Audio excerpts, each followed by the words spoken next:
स्वागत. बोलूयाच्या बातमीकडे. रात्री अपरात्री ड्रोन उडवतंय तरी कोण? भोकरदन परिसरातील गावे चिंतेत. पोलीस यंत्रणेसमोर तपासाचे आव्हान. भोकरदन पोलीस स्टेशन हद्दीत लिंगेवाडी येथून 18 सप्टेंबर रोजीच्या मध्यरात्री कृष्णा लोखंडे या शेतकऱ्याच्या शेतातील गोठ्यात बांधलेले 2 बैल व सोयगाव देवी येथून विष्णू रंगनाथ सहाणे या शेतकऱ्यांचे 2 बैल व संतोष त्रिंबक सहाणे यांचा 1 बैल असे 5 बैल चोरट्यांनी चोरून नेले. हा प्रकार गेल्या 2 ते 3 दिवसात झाला. यामुळे आधीच मेटाकुटीला आलेला शेतकरी सावरत नाही. तोच भोकरदन तालुक्यातील ग्रामीण भागात रात्रीचे ड्रोन उडविण्याचे प्रकार वाढले असून ड्रोनचे अनेक फोटो व्हिडिओ नागरिकांनी मोबाईलमध्ये कैद केले.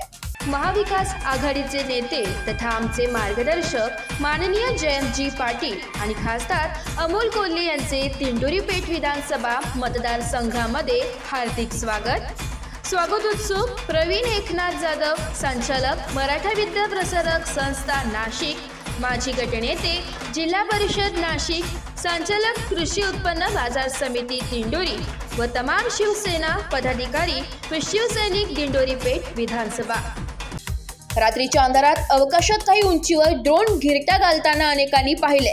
रात्री अपरात्री उडवणारे हे ड्रोन नेमके उडवतोय कोण याबाबतचा उलगडा अद्याप झालेला नसल्याने ड्रोनच्या घिरट्यामुळे लोकांची झोप उडाली असून याचा व बैल चोरांचा तपास लावण्याचे पोलीस यंत्रणेसमोर आव्हान असून ड्रोनच्या दिव्यांनी अफवांचे पेव फुटल्याने नागरिक रात्री जागून काढताना दिसत आहे. एस मराठी न्यूज साठी प्रतिनिधी अमोल शिंदे, भोकरदन. अशाच नवीन ताज्या घडामोडी जाणून घेण्यासाठी आमच्या एस मराठी न्यूज चॅनलला लाईक करा, शेअर करा, सबस्क्राईब करा आणि बेल आयकॉनला क्लिक करायला विसरू नका.